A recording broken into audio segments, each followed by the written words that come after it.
Like, there was another gun incident with the kids' dad with Brian Lovill.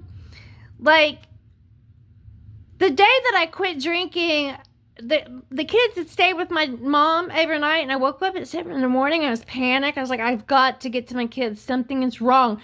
And my mom's never up at 7 in the morning, but as soon as I got there, my son met me at the door, and he said, we're not going to live with you as long as you drink. And I said, well, I'll move in here and I'll quit drinking. And Brian Lovill thought that I was just going to quit drinking and come home to him while he was addicted to cocaine. And he did manipulate me to come home in February. And the first thing he did was broil bratwurst and beer, because that's how we made bratwurst. And he was drinking. And before I knew it, I was drinking again. And I had to kick him out. And he didn't pay the mortgage the whole time that he had the house. For 6 months, it was in foreclosure. My parents had to pay 6 months worth of mortgage to get the house out of foreclosure when I moved back in.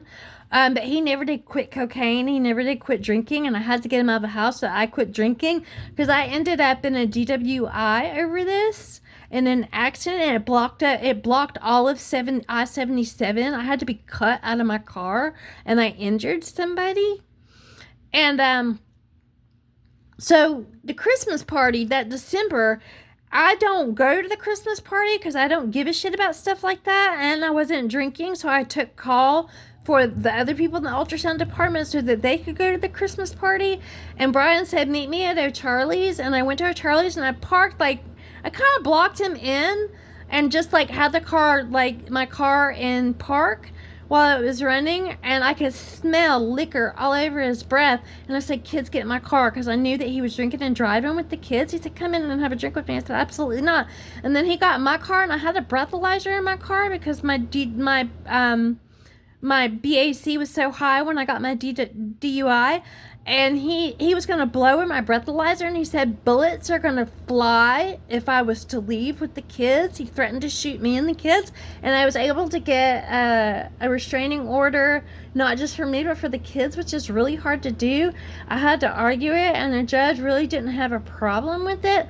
And then Brian left, and because he didn't forward his mail, he didn't pay his insurance, and he got in a wreck that night, and his probation was to pay the property damage on that person's car. For some reason, the cops didn't realize he'd been drinking, but I could smell it all over him.